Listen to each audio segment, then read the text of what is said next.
One of the most hotly contested ward races this year is in South City in Ward 1. Joining us now is Alderwoman Anne Schweitzer, the incumbent, facing a rematch, a challenge from Tony Kirchner, who was recently let go from the Sheriff's Department. We can get into some of that in a little bit. Let us know what's at stake in the future of St. Louis in this upcoming election. This race is all about who can represent the people of the First Ward, which I've been doing now for a few years. It's about making sure that the alderperson is really listening and is able to get the things that their constituents need done quickly, which I've done. What happened with the Rams bill? It fell apart. You were insisting on there being money rushed to water resources. Was there a version of that bill at some point that you could have supported? The bills that were in front of us with Rams funding weren't ready to move forward, whether it was an issue with some of the topics or some of the things that would have been funded or just how fleshed out some of the details were. What was true about both of the bills that were in front of us is that there was a significant amount of money for crucial water infrastructure that people agreed with. That was the one thing people didn't touch when we were making amendments to the bills, and it seemed like something that we could get done this session while not rushing the rest of the money forward. When you think about the future of the city of St. Louis as a whole, and of course your ward, I know you're running in that chunk of the city specifically, but where is the best return on investment? And I'll ask the question this way because there's been this discussion of, well, downtown is the economic engine, or North City deserves it the most because it's been disinvested for decades. Is there enough money to do all of that? There's probably never going to be enough money to do every single thing we want to do. So what the city needs to do is focus on the non-negotiables. To me, water is our most crucial resource. It is the one thing we can't live without. Its infrastructure has been neglected for decades, and it's something that is a problem now, but could be a crisis tomorrow. So if we focus on it and make sure that the infrastructure is improved, then it's something that we know we're going to have as a resource for generations to come. Is North City a good bet? I think it's important to invest in all parts of the city, including North St. Louis. There's been, this mayor's race, I think, is going to come down to one of the main issues there. Mayor Jones is going to say she's going to continue charting a course in that direction, and she's going to probably say that Kara Spencer wouldn't be quite as committed there. Kara's going to suggest otherwise, but we'll try to flesh all that out. Where do you see that dividing line between these two candidates and what they would mean for the direction of the city and how we spend the Rams' money? I think the problems the city faces will remain the same no matter who the mayor is, and it's important for whoever the mayor is to focus on the basic needs of their constituents. And for me, that means getting back to my constituents quickly, making sure that their day-to-day issues are addressed, and whoever the mayor is, I'm going to work with them. How would you grade Mayor Jones' first term in office? I think she's done okay. I think that she could do better. I think anyone could do, better. It's one of those offices in which you're going to have naysayers and you're going to have people who support you. I think that we'll see what happens in this upcoming election, and we'll have to see what the voters say. Were you surprised to see the St. Louis City Democratic Central Committee endorse Kara Spencer over an incumbent mayor? I was a little bit surprised by that. I've been a little bit surprised. I don't know if I'm surprised or not, actually, but there haven't been a lot of public endorsements from aldermen. Do you plan to endorse in this race? I haven't decided if I'm going to endorse in this race. I think both candidates bring a lot to the table. And like I said earlier, the problems that exist in St. Louis City are going to exist no matter who the mayor is.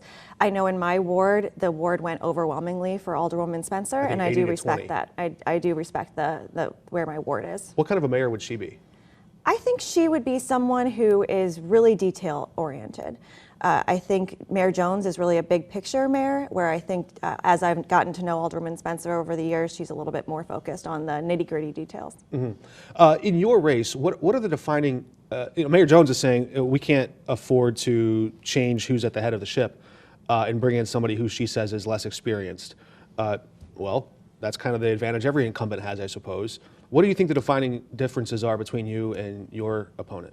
I think I have a track record of getting the job done, of building trust with my constituents, and being a really responsive alderperson. I take it very seriously to represent the people of the First Ward, and that's what I've been doing.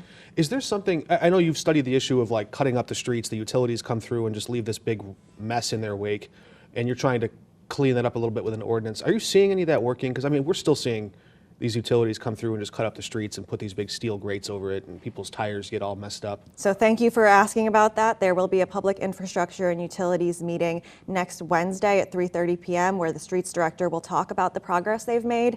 Those questions are the exact questions I have, and in which case when they're going to do the various enforcement things that are needed, and it's something I've worked really closely with the administration on. How did we get here? It just seems like someone's out there just with a big concrete saw busting up the streets, and then it's like an afterthought. Oh yeah, well, let's patch that back up.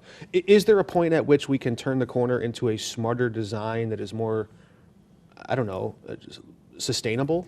That's really what the bill that we put together in the last several months is trying to do. It sets a path for when utilities can do work, not on newly paved streets, for example, and what they're supposed to do when that work is done. How they're supposed to leave the road, what kind of work they're supposed to do. All of that is really laid out in detail in the bill. It was something that we worked with the utility companies, with contractors, with the administration, with stakeholders from all over the place, really, to make it as thoughtful as possible. And what happens when the utilities come back to the city or the state and say, well, to comply with all these things, we're going to have to raise your rates? I would say that they're doing different and better work in all parts of the region, and in some cases across the entire state.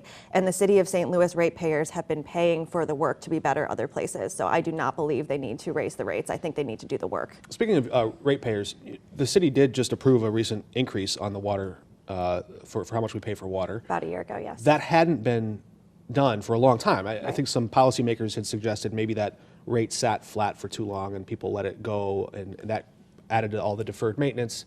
But if we raise the water rates to take care of all that, why do we need to spend such a focus on RAMS money there too? Is it just to catch up with all the backlog, or? The raising of the water rate was really meant to handle emergency needs in the water division. It became clear that what people were paying for water was not meeting the basic needs of the water division. And that money is crucial for the water division to be able to operate the basic programming.